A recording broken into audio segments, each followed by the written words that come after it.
Bien, merci. On passe à la résection vertébrale.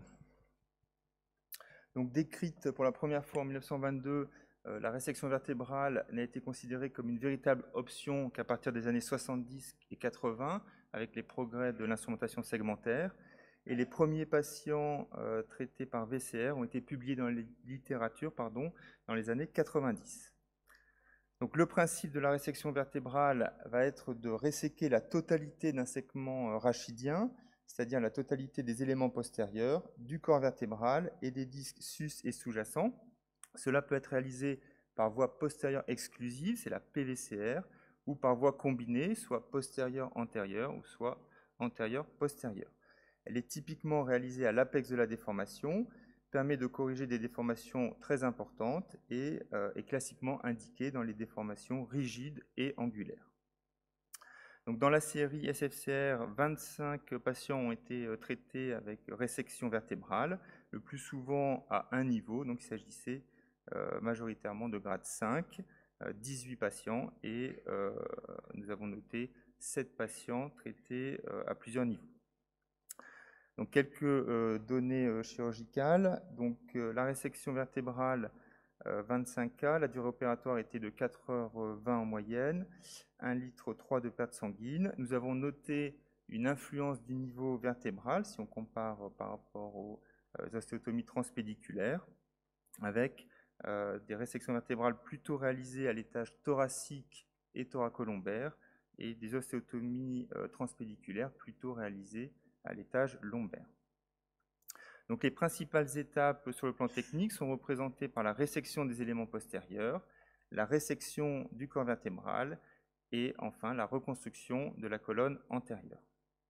Donc, la résection vertébrale va nécessiter tout d'abord une exposition large de la face latérale du rachis. Donc, cela peut être un peu délicat à l'étage thoracique puisque cela va nécessiter de désolidariser le rachis du grille costal, donc nécessitant notamment de resséquer l'extrémité de la côte au niveau de la vertèbre cible et également l'extrémité de la côte au niveau de la vertèbre sous-jacente. Donc, rapidement, les principales étapes. On commence par resséquer le processus transverse. On va sectionner la côte à 4-5 cm environ du rachis. On va ensuite décoller progressivement le plan pleural et puis on va finir par resséquer l'extrémité de la côte et la tête de côte, donc permettant d'exposer largement la face latérale du rachis. Donc, vous voyez ici une vue intraopératoire et donc vous pouvez constater qu'on va procéder à un large décollement des tissus mous de part et d'autre du rachis. Alors, la résection vertébrale proprement dite, donc elle débute comme une ostéotomie transpédiculaire et donc on va démarrer par resséquer les éléments postérieurs avec une lamino-arthrectomie totale. On va ensuite procéder à une résection des pédicules, puis on va évider progressivement le corps vertébral, donc selon la technique de la décancellation, en utilisant une grosse passe à disque ou éventuellement une fraise, et en respectant initialement donc les corticales postérieures et latérales. Avant la résection du mur vertébral postérieur, il est fondamental de contrôler parfaitement la stabilité rachidienne, et donc on va mettre en place une tige transitoire de stabilisation. Et une fois le mur vertébral resséqué, donc soit à l'aide de rongeurs, soit par impaction, on va s'assurer de la liberté de l'axe médulaire et enfin reconstruire donc la colonne antérieure avec la mise en place d'un support antérieur dans le lit de la corporectomie, donc typiquement une cage de corporectomie, et ensuite procéder donc à la manœuvre de correction avec essentiellement donc de la compression postérieure. Donc, un des risques majeurs de cette chirurgie, et François Lucas en parlera, c'est le risque neurologique, médulaire notamment. Et il faut donc absolument être très vigilant par rapport à cette problématique. Donc, différents mécanismes de lésion médulaire sont décrits. Il peut s'agir d'un mécanisme de translation par un contrôle insuffisant de la stabilité du rachis. Il peut s'agir d'un mécanisme de compression par une résection insuffisante des éléments osseux.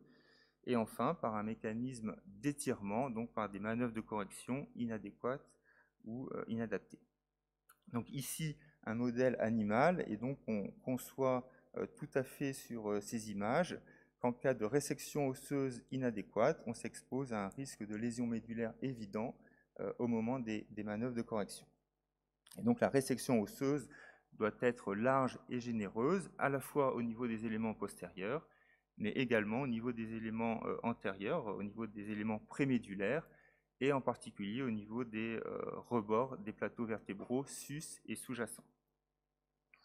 Alors l'intérêt de la résection vertébrale est qu'elle va assurer d'une part une correction de la déformation, mais également une reconstruction de la colonne antérieure lors du même temps opératoire. Donc en un seul temps, on corrige la déformation et on reconstruit la colonne antérieure.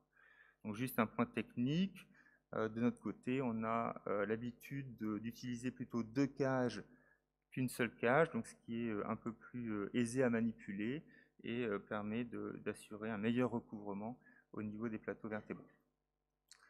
Un exemple, donc ici, une résection vertébrale donc réalisée au niveau de la charnière thoracolombaire, permettant donc de corriger une kyphose jonctionnelle au-dessus d'un ancien montage. Et donc ici un autre exemple, une résection vertébrale réalisée au niveau de la charnière cervico-thoracique, donc pour traiter une kyphose dans un contexte de spondylarthrite ankylosante. Et donc, ce qui me permet donc de faire la transition avec la présentation suivante, puisque Clément va nous parler des ostéotomies des charnières.